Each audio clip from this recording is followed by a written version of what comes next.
Samajwadi party, और मैंने कई मौकों पर कहा है और फिर मैं कहता हूं कि भगवान के बुलाने पर, उनके बुलावे पर सब जाते हैं।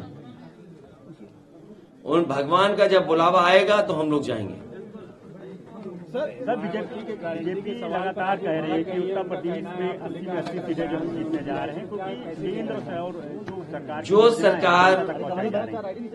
जो सरकार विकसित भारत के सपना दिखा रही हो, और विकसित भारत के साथ साथ जिन्होंने ये किसानों को दावा किया हो कि उनकी आय दोगुनी हो जाएगी, क्या विकसित भारत के कैंपेनिंग में किसान है कि नहीं है? क्या विकसित भारत बिना किसान के खुशहाली के, बिना किसान के जोड़े हुए संभव है? क्या विकसित भारत में नौजवानों की बात है? जो हमारे नौजवान बेरोजगार हैं, नौकरी नहीं जिन्हें मिली, क्या वो विकसित भारत में शामिल होंगे? या भारतीय जनता पार्टी ने ऐसा कौन सा फैसला लिया है जिससे बड़ी संख्या में हमारे नौजवानों को नौकरी रोजगार मिल गई हो? हमारे मुख्यमंत्री 46 में 56 की गिनती गिनते हैं, 46 में 56 है। और उनसे पूछिए कि जो निवेश आना था 40 लाख करोड़ का जो सपना दिखाया था, इसमें कितना निवेश जमीन पर पहुंचा है? और अगर निवेश जमीन पर पहुंचा है तो कितने नौजवानों को नौकरी और रोजगार मिला है? इन सवालों का जवाब भारतीय जनता पार्टी के पास नहीं है। इसीलिए भारतीय जनता पार्टी कभी धर्म के पीछे, कभी भगवान के पीछे छिप जाती है। सर, इसी से जुड़ा हुआ एक सवाल है, देश में सबसे ज्यादा लोग छोड़कर जा रहे हैं और बीजेपी के लोग विश्वगुरु बना रहे हैं। क्या कारण आपको लगता है कि देश छोड़ के लोग जा रहे हैं? सबसे बड़ा कारण क्या है? जब पैसे वाले सब भारत छोड़ के चले जाएंगे और लगातार लोग जा रहे हैं छोड़कर, वो जो असुरक्षा का भावना है, जो इनसिक्योरिटी है, यहाँ पर क्या तरक्की खुशहाली? अगर कोई सपना देखना चाहे, कोई नौजवान कोई काम करना चाहे, अच्छी पढ़ाई हासिल करना चाहे, तो क्या है उसके भविष्य?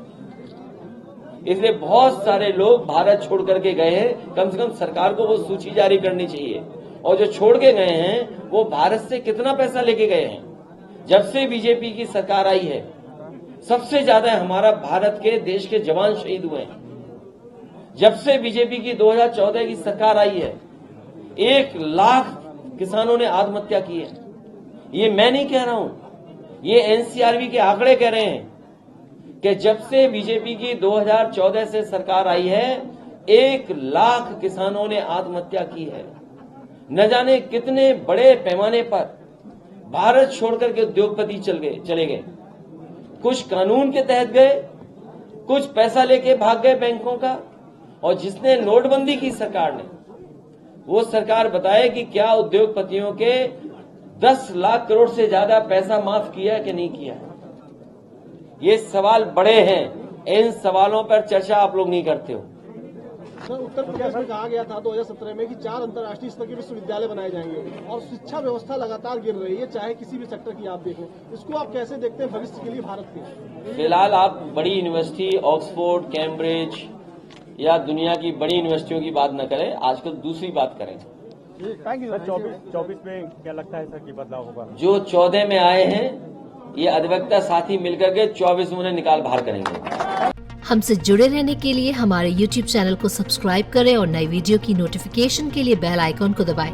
अगर आप ये वीडियो Facebook पर देख रहे हैं तो लाइक जरूर करें और ज्यादा से ज्यादा शेयर करें। धन्यवाद।